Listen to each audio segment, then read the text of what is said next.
Good evening. I'd like to welcome everyone tonight. Thank you for being here. This is hereby given of a regular meeting. The District Board of Directors to be held at 105 Fort Road, Portersville, Texas, July 26, 2023, at hour 5:30 p.m. for consideration of the business of the agenda below. This notice is posted at the office of the district on July 21st, 2023 at 8 a.m. in accordance with the Texas Open Meetings Act, Texas Government Code 551-041, 551-050, not less than 72 hours prior to the time of the said meeting. Present today, we do have a quorum. We have Mr. Goddard, myself, Mr. Friedman, Dr. Lalonde is walking in, and then we have Mr. Donovan. Possibly joining us late would be Mr. Stark. I'm going to please have everyone stand for the pledge of allegiance and invocation.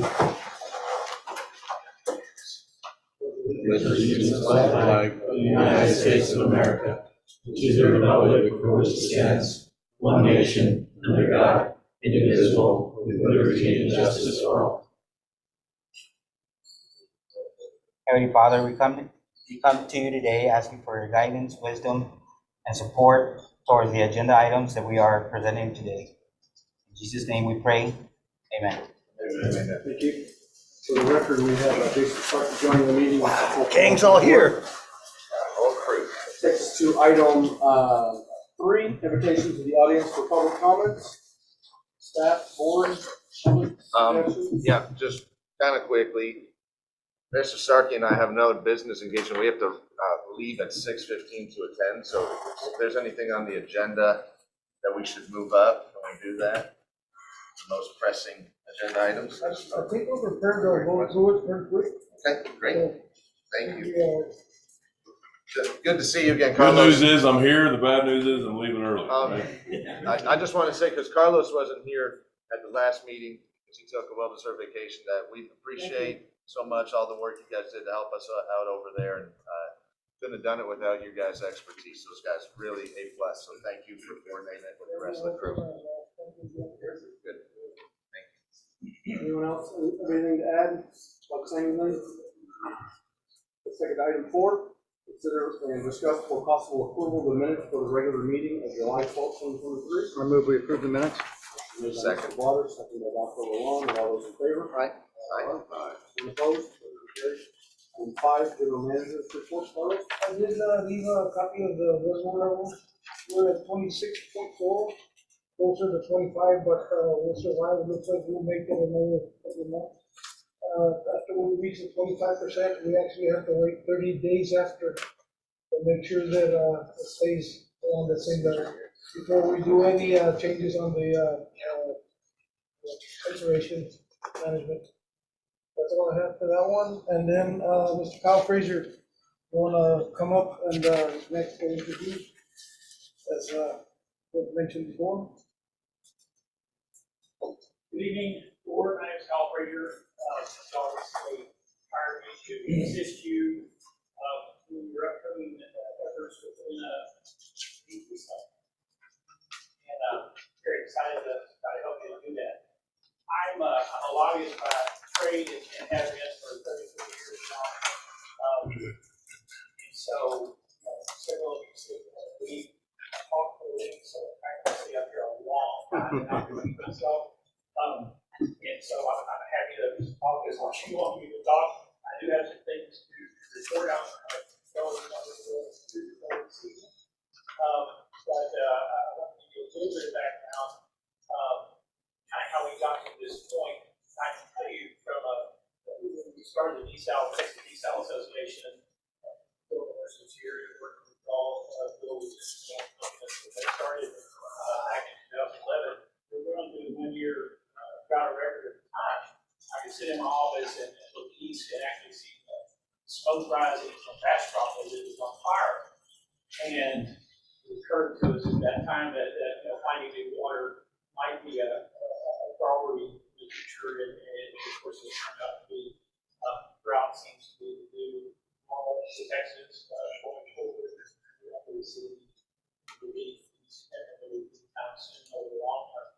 Desalination has to be one of the options that we have a significant desal presence in Texas. It's all, for the most part, in the brackish water. Passing those in, I don't know if we're sure about the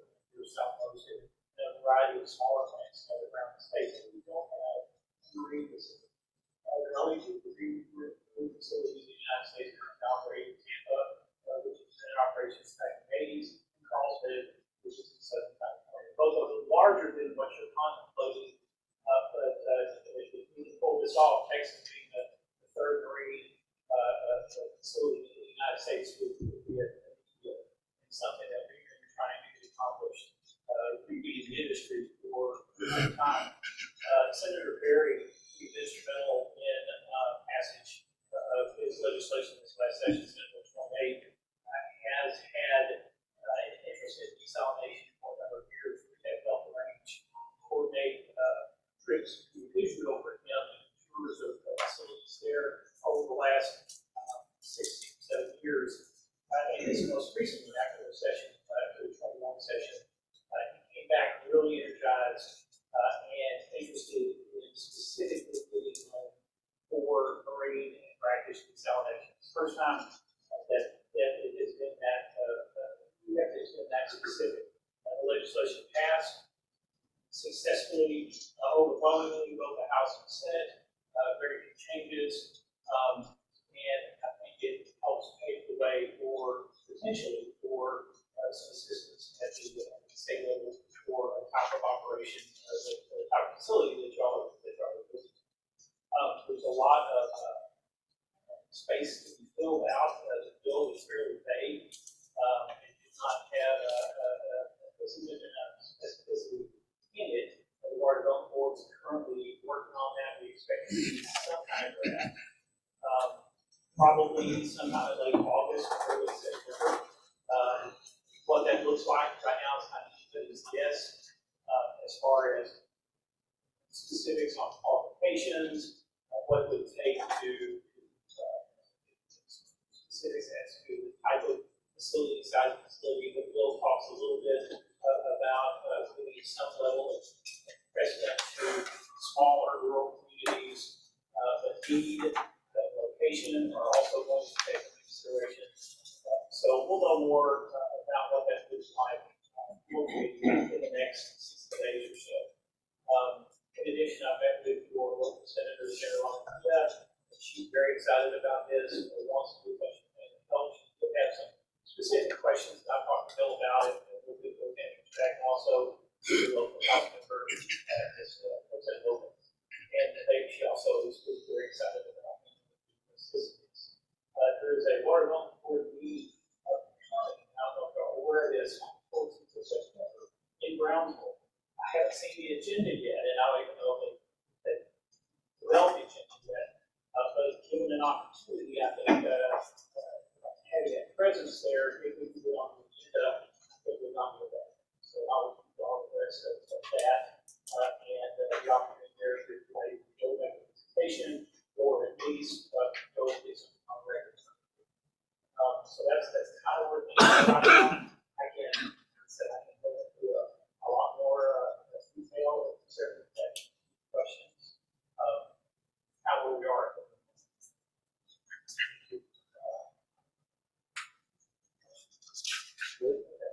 If y'all have my contact information, please feel free to call me or text me or email me anytime. Thank you. Thanks, sir. That takes us to item 6, Director of Operations report.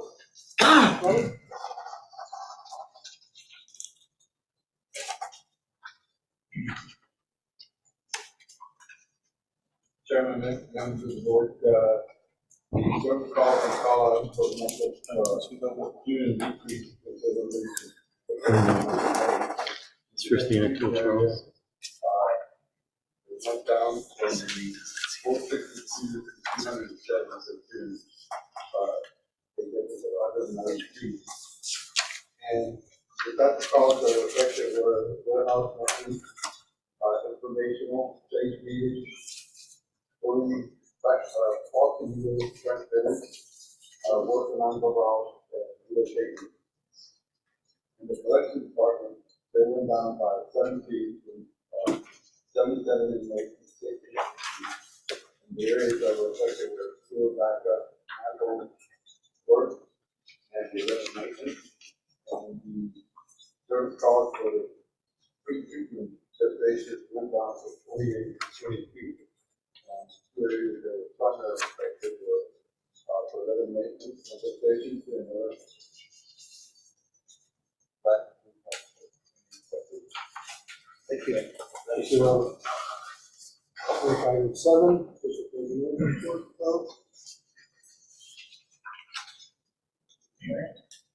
First one, looks out, the line here, the status of the water treatment level plant. We didn't have, the technical ready to present to that process. We also looked at like August, so we have a plan on the agenda for the, that's what we want. So maybe the issues that work with the and at the same time, water. So that would be 6 times. So that's the update there. Yes, yeah, that's the goal. We'll be aggressive at moving that forward. So yeah, that was a good thing there. And I guess the next item here is just status of those three resolutions. Construction contract slowly comes down.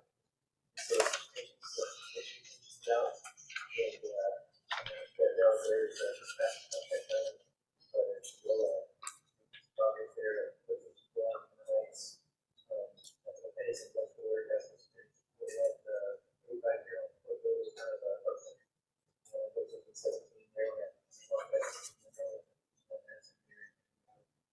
so we're trying to push those here. So that's why that's for that question.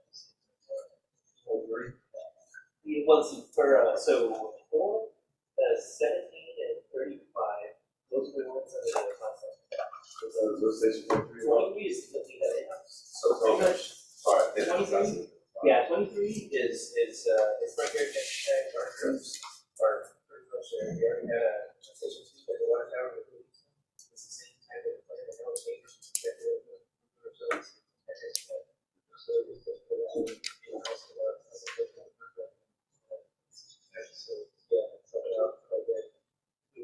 So yeah, that's pretty much what we're at with record of the situation. Forward to in-house services, all responsibilities.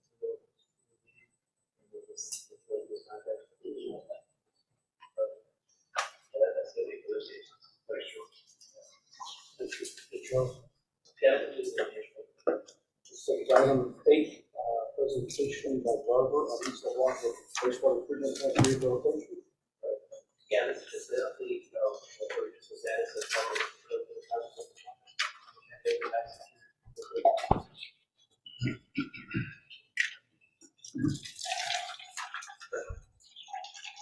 Good evening, Chairman, members of the board, pleasure to be here with you all tonight. So my name is Isaac Wakuba with Garber, and today we have the pleasure to give you a brief update on the Isla Blanca wastewater treatment project. We're going to be here so you all with that project. With us tonight online, we have a couple of members of our team out of the Cook Station Water Design Center. Are they online? I'll just give them a couple seconds and they can introduce themselves.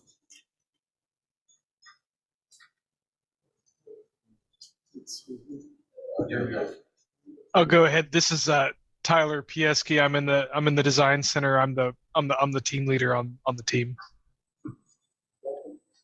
And this is Cameron Campbell, process mechanical engineer in the College Station office as well. Thank you. So together we've been working on the Isla Blanca wastewater treatment plant project, and I guess without further ado, we'll jump to a quick presentation, which we're gonna sprint through just for the sake of time. If we can begin sharing the PowerPoint. So without further ado, let me get started. This is basically an overview of our second phase. The first phase was the evaluation, assessment of the conditions of the facilities. Right now, we are evaluating solutions to the conditions that we observed. So, can we switch to the next slide, please? So here we went over 7 facilities, we went over headworks, and we goes over screening, headworks as it pertains to screening and grid removal. We went over the return activated sludge, which is a RAS system. Factor number 3, electrical improvements, effluent discharge system, stormwater drainage, solid water system, and the disinfection system. For the sake of time, we're only going to be discussing 4 facilities at this time, which are the headworks, the RAS system, factor number 3, and the solid water system. So the first, well, before we go into the first facility, a quick overview of the process. Like I said, this is our second phase. The first phase was evaluating the condition of these facilities and identifying the needs. And this table is a very, very brief overview of what that entails. As an example, I'll just mention the headworks. We saw that there was a need for new automatic screens and a need for new grid system. And as part of the current phase, we evaluated what those were the alternatives could be, right? The central flow screen or mechanical rate screen for the automatic screen system. And for the grid system, we evaluated the lamella separator, mechanical water separator, struct rate separator, as an example, right? For the RAS system, we saw that we needed to upgrade the pumps. So we evaluated 3 different pumps and so on and so forth. The first facility that we are going to be discussing tonight is, well, there's 3 things that we considered as part of the evaluation, right? There were several constraints that needed to be considered. The main one was, or one of the 3 main ones was the plant footprint limitations. There's limited space at the facility. You don't have a lot of extra space to expand. So plant footprint was one of the limitations. Look like hydraulics was the next limitation. And lastly, your CapEx and OpEx, right? We have to take into account your capital and operational costs. Otherwise, well, I mean, the project wouldn't be feasible if we don't take that into account. So those were our 3 main drivers that we evaluated for this. The first facility we will be discussing is headworks as it pertains to screening and grid removal. It's observed that there's an elevated amount of ragging in the system, as well as a lot of grid deposits downstream from the front end of the plant. This one is probably the facility that has the most hardware to plant operations. And there's a lot of information here and even more in the tech memo that hopefully was included in the old package, but we'll go over it very briefly. I'll turn it over to Cameron just to discuss some of the texts that we observed and evaluated. Yes, sir. Thank you, Isaac. As Isaac was mentioning, we have a couple alternatives for each of these facilities that we'll be going through in this presentation. For headworks, we have both screening and grit removal. And in this case, we looked at traditional bar rake screens, as well as a installation that is a center flow, which is another way of looking at it to reduce the impact of the footprint on the area. This is the center flow screen here, and then just a traditional screening system. After that, we looked at the grit removal. We looked at 3 different types here. This first one we're looking at is the lamella separator, which was actually used at the Andy Bowie facility a couple years back as a pilot system. This was used quite in a quite good manner, where we were able to remove 95% of grit from the system as part of the pilot station. The second one we looked at was just a traditional vortex screen or a grit removal system that's used in traditional systems. Does not work as well for grit removal, especially fine grits. And then a stack tray, which is very similar to the lamella separator in the fact that it just removes fine sands very well from the system.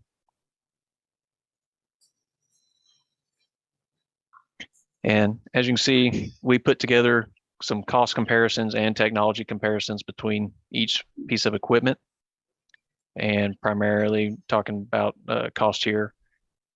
We did a rough order of magnitude for each of the facilities. In this case, we based each of these off of a standard arrangement where the center flow and multi-rake bar screen are based on these two, as well as a stack tray piece of equipment.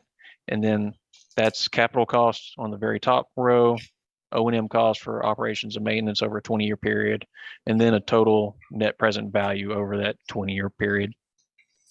So that for the screening is then comparable to the grit removal in the same way, where we outlined a standard situation or a standard setup would be a stack tray with center flow screen, and then looked at those costs, capital costs against each other for the lamella separator and the mechanical vortex as well.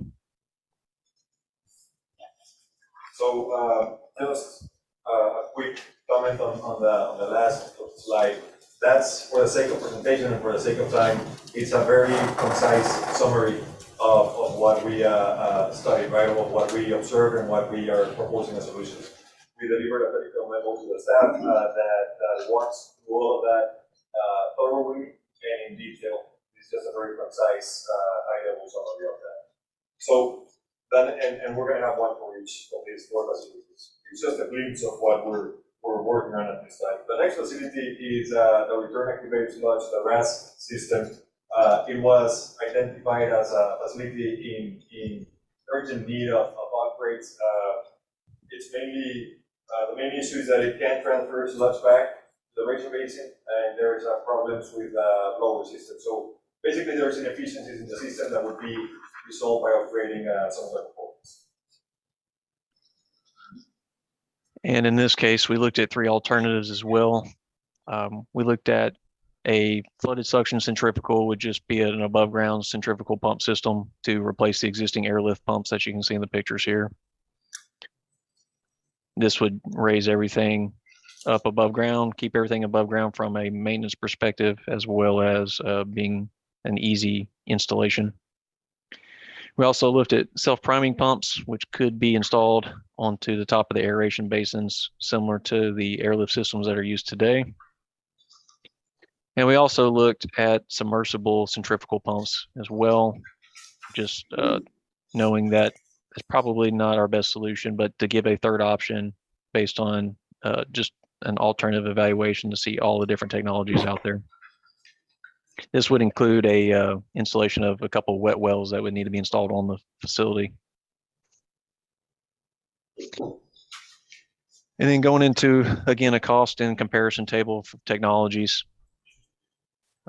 Rough order of magnitudes, as you can see, for capital costs of each of these three alternatives, as well as the operation and maintenance costs.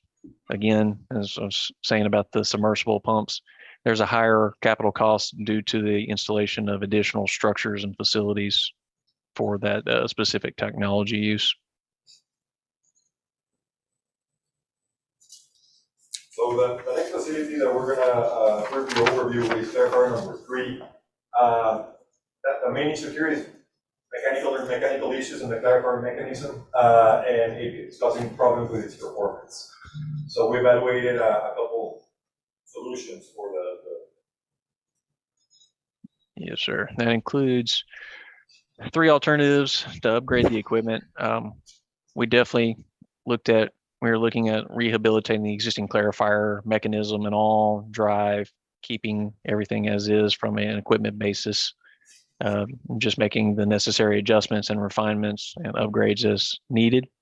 And we also looked at full replacements of the mechanisms, which could include going back with a similar system that is there today, or going with a newer technology that may be able to help with the entire sludge removal of the system. And again, those a little bit more laid out here in the technology comparison between the 3 different types, as well as the cost evaluation between the 3.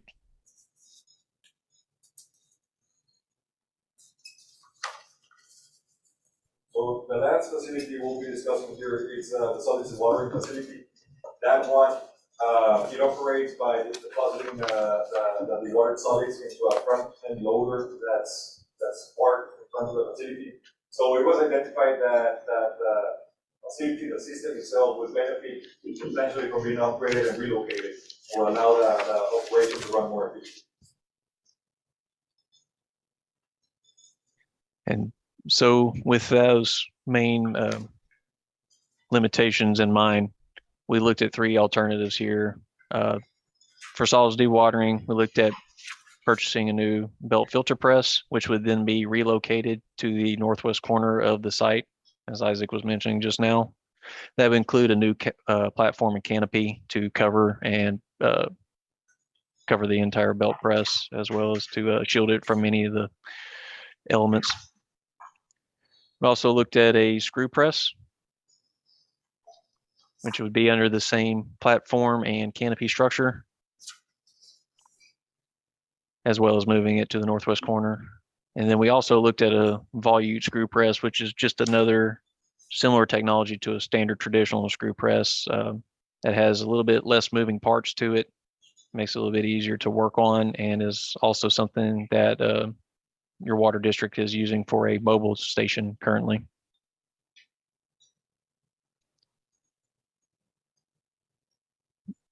And again, here's our technology comparisons and our cost comparisons between the 3 different alternatives there. And these capital costs includes any modifications to the existing structures, in this case, the sludge drying beds that are to the northwest corner of the facility, as well as any structural costs and demolition.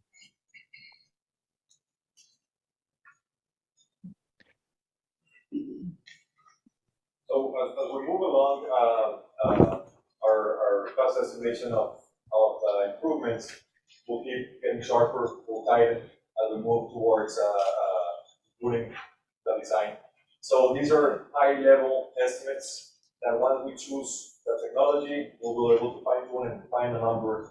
And basically, before we begin considering construction, we have a very a more accurate number of what the improvements would cost. So we have as a last slide a summation of the cost for these facilities that we just discussed. A caveat here is that these are the costs only for the facilities that we discussed in this presentation. There are other facilities that we're looking into improving as part of the work that we're doing. And as we move along, we'll be having workshops with the staff to discuss as we go along.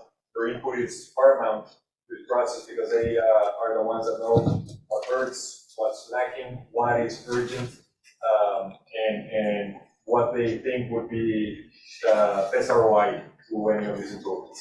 So we've got a couple of workshops. We're nearing the conclusion of all of this effort.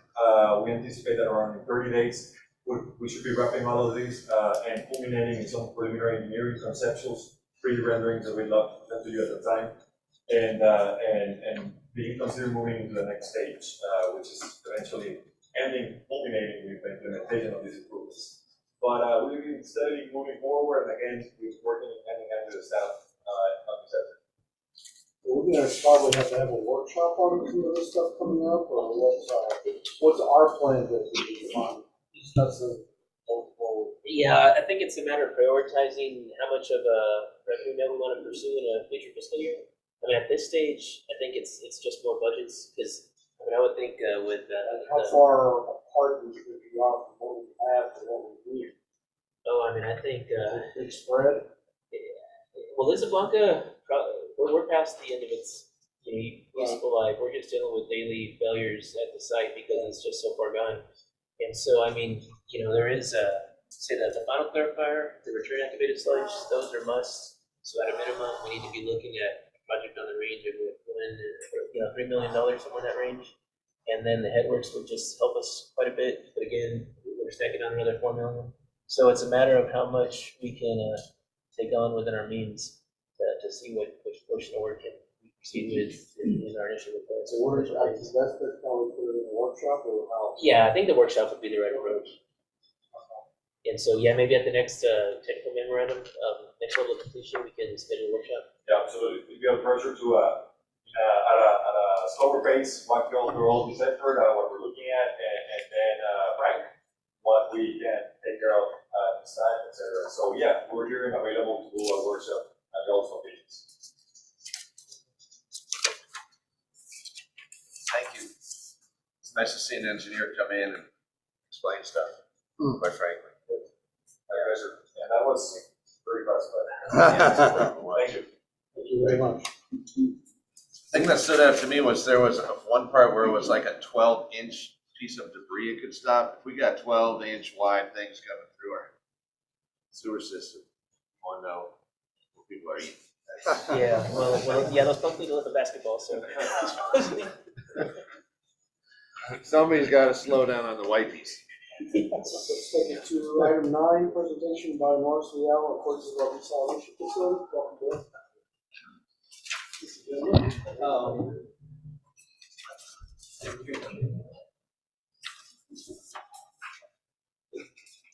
So this is an update and I won't be as detailed as the slides. We got 3 more presentations after. Yeah, world record. The meeting of presentations. There you go. Just to let everybody know that we are in the conceptual stage, we're not in the build stage now. And so we've been going through iterations, probably just the last 3 days.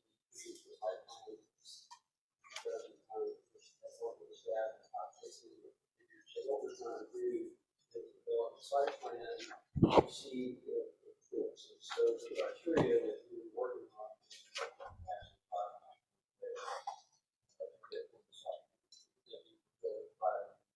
now, we're 1, 2, 3, I think we should have 2. And now we might price 3 as well. But so it's how we integrate it within the existing plan. So sewer plant could be a standalone plant. When I say standalone, it's still going to be operated and coming together in the system. So that's probably what I say the worst case scenario from the standpoint of the case. The other scenario we're looking at is microfiltration water from the then you have to do microfiltration seawater sites. And then we have dissolved solid. What that does is it reduces the total dissolved solid going into your treatment part of the process at 50%. What that means is that's capital cost, that's power cost. That's what we want it to be flexible. We want to be able to operate it staff. So, for instance, if let's say that the river or if you get very little water from it, still operate for 2 days.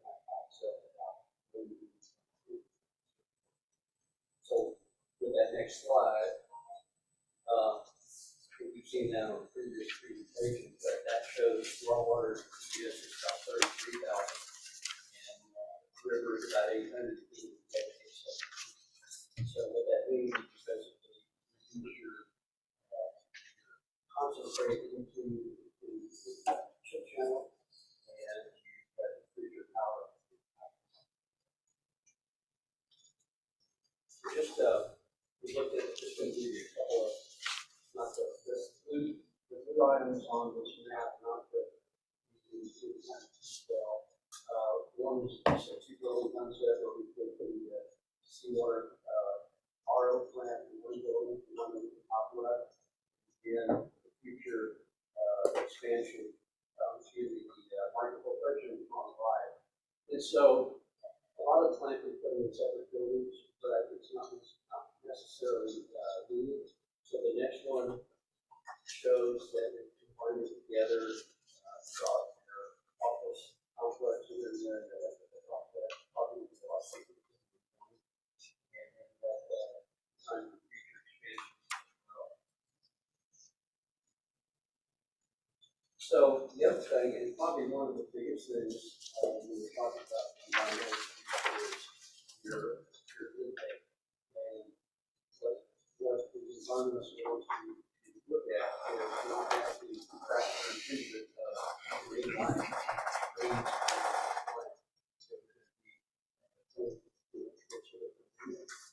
So what we're looking at is there's 2 ways to do that. We take screens that are screened into the green up to as a fish can divide, not really a second. That's a big intake. That's really about 11 today. We get 5 out of it. there's quite a bit of water, so it's a large area of stainless steel, very expensive structure here. In the channel. The other one that we look at is a filter bed. And what that does is, it's something got kind of screwed up on that. So the concept is building a filter bed. So the water is actually just settling down to the filter bed about 22 feet.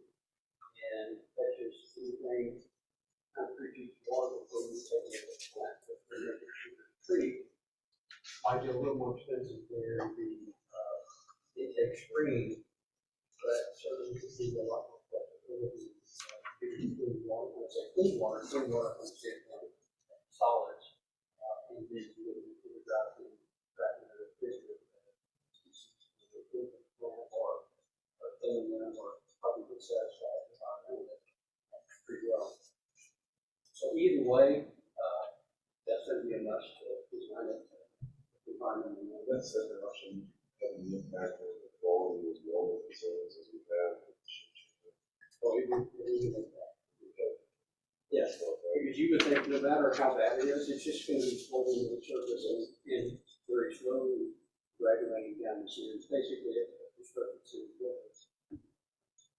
not as sophisticated as just putting the water through. That would alleviate some of the concerns we have about this location as it relates to the humidity and those other factors that compromise the quality of this specific location. Right. So this is kind of a concept that's, I'm not going to go through the sort of details of it, but they have two channels. You can take one channel out of service, out of service, and you're probably going to have to skin service like that probably in a couple of years. I think in a pilot facility, we probably want to pilot that. When we do pilot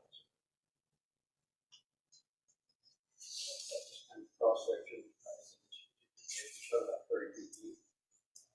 Obviously, the bed itself should be like a channel. Is the pilot going to be one of those types of intakes that you're proposing? Would you build the pilot that way? I would build a pilot intake, just so that we can get some design criteria.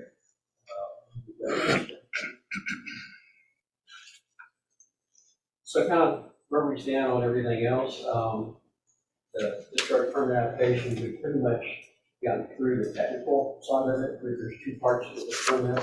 One is to do the technical report, one is for the discharge concentrate, and then you have to fill in all the paperwork for the administrator. So we're 75 on one and 25 on the other. And then the water right permit, which is that you have to take the water. They don't charge you for the water, but you have to get the water right permit. You take out 11, 12 million gallons a day. And so we did meet with DCQ and committee, I think, on Friday of the last meeting. And so our application that's up 25%. We continue our coordination with all the consultants that are working that are relative to this and agencies that are working to involve engineers and getting consultants. And then, along with this, we talked about doing a white paper. And that's what this is. This is a work in progress of that is developed so that when you're selling this to voters or selling this to the entities that we're going to present to, 2 pages. I'll use it for his meeting today. It is a draft, and I know that Scott went right to the cost on that, $48 million. And what I want to say is this is not the cost estimate, but we went, since we were talking about 30 million previously for 2MGD, but 3MGD, and we had millions of gallons. It will go up, but I'd rather have Kyle go talk to entities and ask 40 and leave 30 rather than ask for 30 and leave 40. So this is, we're not pretty far away from developing a good ballpark figure because we haven't decided on all the different aspects of it. First thing we have to do the layouts and so those I would be as concerned, but I know when you present a number, it sticks. A lot of times even though it's a concept. But I'd rather be how the concept and come back to something pretty. And then probably the next thing we need to look at is public participation. I'll bring this up every time, so I think you and I probably should get together and develop a plan as far as educating everyone about the Roadshow going, get the roadshow going. Yeah, well, this was one of the first things that we needed to do, so we need to have a simple, thing. So take a look at it, there's some changes in the meeting, right? I already had, what they do this day, got some questions, they got some questions related that I can improve this. Related, it's all related to environmental topics, that's where people can ask questions. Not that many. And that's all I have, so. Thank you, Zach. Thank you. I would stay for this one. That takes us to item 10, consider and discuss for possible approval of resolution number 202072023, amending the district's policy governing the annexation of land to the Laguna Lottery Water District and a furnishing of water and sewer service to annex land. I guess the thing is that we're not basically because we're starting, not necessarily it's a very quick draft. So it's going to work maybe as well. So this is just doing it your addition, probably the sort of thing that started we set up a meeting presentation. And then we start diving into the more detail. And then there are two one real quick is to consider exactly that initial putting that phase out of the public, so we can start the process.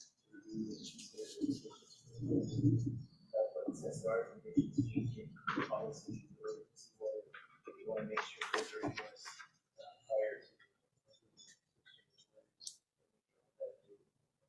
What's the minimum land for annexation? What do we reduce it to? It was 100 and it went down. Oh, I think 50 acres is the, but it can be, yeah, it's, there's two conditions, it's 50 acres or less, it should be higher. Yeah, it's on page 3 in the.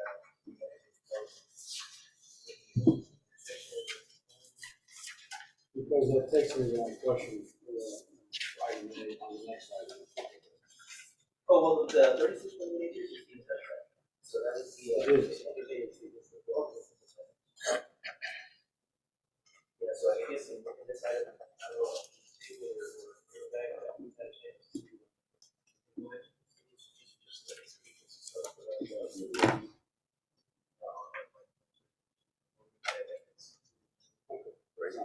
No action. No action, item 10. Item 11, consider and discuss for possible approval of petitions for annexation for the following properties. Item A, Padre Island Castle Abstract 260, Padre Island 32.8 acres out of 681.2 acre tract for 730.3 acres in 2,000 acre tract B. So yes, item 8, it's basically a buffer for the nation receiving the agreement. They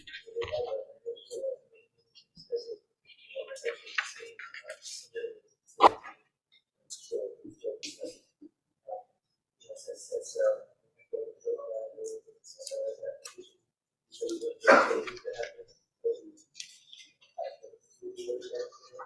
so that's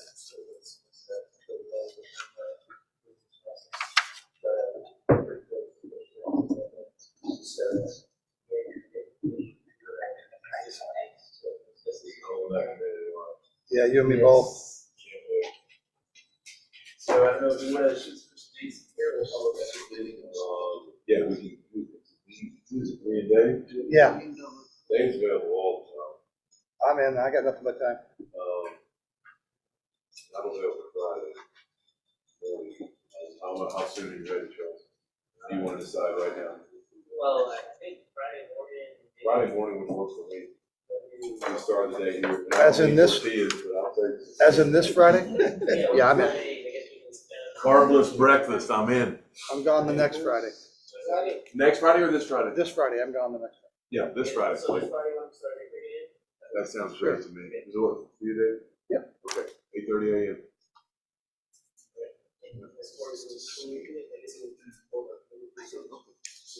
I can be there. Yeah, I'm pretty sure I'll have to check my calendar, but I think Does 8:30 work for you? You coming across the valley, or do you want to do it a little later? I've got a condo. I'll be- Okay. All right. Looking Or my for a reason parents to have stay a the night condo. there. Rich. My parents have a. There you go. There you go. Okay, I'm in. 8:30 a.m. Fine. Huh? Hour be enough for that meeting? Yeah. Yes. Okay, perfect. And then since the sewers,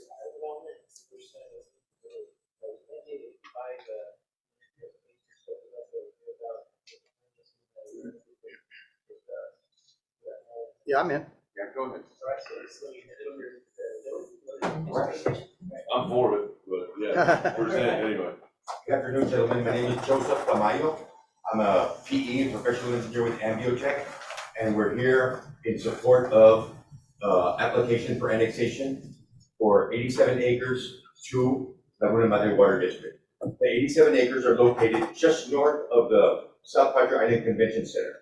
It's 7 man-made islands that were created in the last 2 years, and some of them are interconnected with bridges. Some of them have land bridges. But the thing is that we have already devised general layout for water and sewer service there. We've proceeded with construction drawings, and at this time, we've already submitted a petition for annexation. It's already been, I think, it's already been kind of, it's already submitted. So what we would like to do is to let the process proceed. The next step is a public hearing, so that the public can have a chance to say, yes, I'm for it, or no, or I'm against it, for this petition. And also to get a resolution from the city of South Padre Island to say that they do not object to the annexation. So those things are more or less out of our hands. So we just like for the process to proceed. I expect in the next 2 weeks that our engineering report is going to be 100% complete. Right now, just to let you all know what's going on, I've got probably 95% of the conceptual engineering done with the good oversight here from your engineering department. There's still one area that I'm trying to get the most beneficial solution to make sure that we have proper wastewater service. So I don't want to overestimate or underestimate the construction cost, because that comes into play. And now, if we're wrong, and 5 years from now, when we're doing item number 7, that my estimates were incorrect, then the developer will have to pay up if we underestimated. So if y'all would like any further information, I've got a whole bunch of stuff over here that if you all would like to see it. But I think what I've tried to do is summarize where it is, what it is, and what we're trying to do. It's all single-family residential at this point, all right? So out of the 87 acres that are total annexation, about 48 are what we call developable. The rest of it is water, right? In those 48 acres, we're proposing about 235 lots. So just to give you a general idea of what the scope of the project is. It's not a huge project, but it's not a small one either. 235 lots is good. We've already checked the capacity of your water plants, the capacity of your sewer plants, the capacity of your incoming gravity lines for the sanitary sewer, and the sizes of your water lines. And everything appears to be okay. How close are you guys to the flats, that area? Excuse me, How sir? close are you guys to the flats? Is it incorporate where? that? Well, the convention center's right here, the flats are right next to it. It's an area, It's right, it's kind of an extension of what they call the Shores Marina Village. I got you. Right, and those streets are right up against the water, and there's a couple of cul-de-sacs that have some street outlets that Right. have not been constructed yet. There's already a bridge that's being constructed. Okay, right so now. you're talking about It's pushing inside of out the into the shore. bay, It's inside the not, shores. not on the No. flats. I got you, I understand, It's on the bay side, I understand. more or less across from Clayton's and. Yep. and Yeah, north of I the, understand now. When you It's in the said, shores. when you said just north of the convention center, I thought they No, were incorporated. It's in the shores. We all Okay, know great. what's it. As far as from an engineering standpoint, everything looks doable to me. from a capacity standpoint, from a service standpoint, and just from the logistics of how the grades, how deep the lines are and how far they have to extend, everything looks good to us. And it's gonna be a costly project, but it's also gonna be probably a very, very beneficial project to the 100%. I've already calculated how much tax revenue you all can expect to receive from the ad valorem taxes, in addition to the regular water and wastewater rates. And I think it's gonna be in y'all's, to y'all's benefit to go ahead and annex this land. So Lovely. that's all I have. Couple things. Is that good? Yes, good. All right. Couple things. And thank you for that presentation. From an energy standpoint, best presentation of the night. Like we all the rest of the presenters need to learn from that. Efficiency plus as well. But seriously, from a shore standpoint, this board member's a fan. I think it does. It's a time in our community. I, for one, am excited to see it grow and flourish this past year. I'm in support of supporting them at whatever capacity needed for that to continue. You don't have to sell me on any of it because it all comes back with taxable real estate. It's a good thing for our area. So I'm in and I'm out. Thank you. Yeah, just don't ruin the flounder fish. Yeah. Is this an action item? Remove the- That's- Well, you'll recommend that, take a look at it. See you on table 10 and 11? Yes, this is. I'll vote for vote. Vote. Yeah, no, that's right. Jason, are we still, On for fishing Saturday? no, 2 Sundays from now? Yes. Okay, good. You can tell them I'm free for Sunday. I'll see you. Thank you, Mr. Chairman. Yeah, I guess. Yeah. Hey. I'm Jewish. All right, if you guys, excuse me as well, I'm See ya. sorry, thank you. Thanks for all those presentations, you guys, thanks Thank you, for Doctor. doing them rapidly. For the record, we have Dr. Lalonde and Jason dismissed for the meeting. Now we can make some votes. Okay, item 10 and item 11, we're going to table till next meeting for further information. Takes us to item 12, consider and discuss for possible approval of financial reports for April 2023.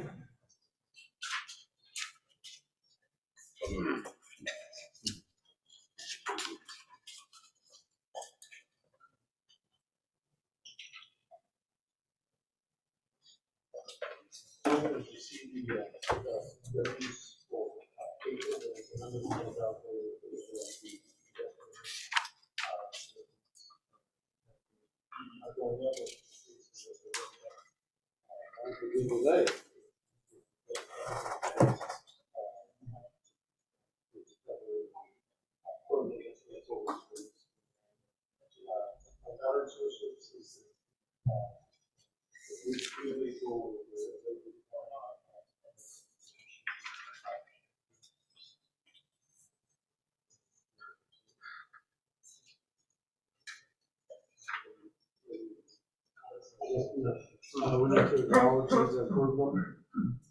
Acknowledge. Actually, these are for approval. So, motion for approval made by Mr. Second. Conley, second by Mr. Water, all those in favor? They are, any opposed, the motion is carried. Item 13, consider a special possible approval of the quarterly investment report for the June 30th, 2023.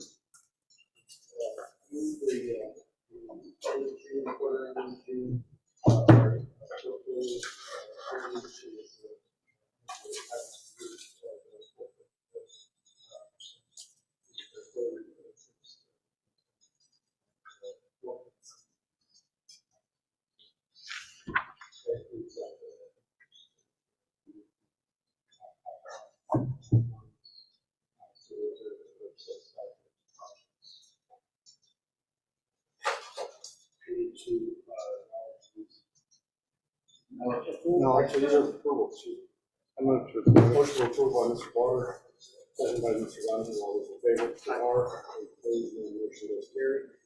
14, consider review of expenses from July 1st, 2023 through July 15th, 2023. Any questions about any of them? Those are Mr. Water, treatment, and acknowledged by Mr. Rogers. Takes us to item 15, executive session. We'll go to the next meeting. For motion that or just table that? Just table. Motion to table item 15. Motion to table item 15. Oh, make a motion. Motion table item 13 by Mr. Water. Mr. Conjure, all those in favor? There are item 16, no action taken. Item table that takes us to item 17. Adjourn this meeting at 6:25 p.m.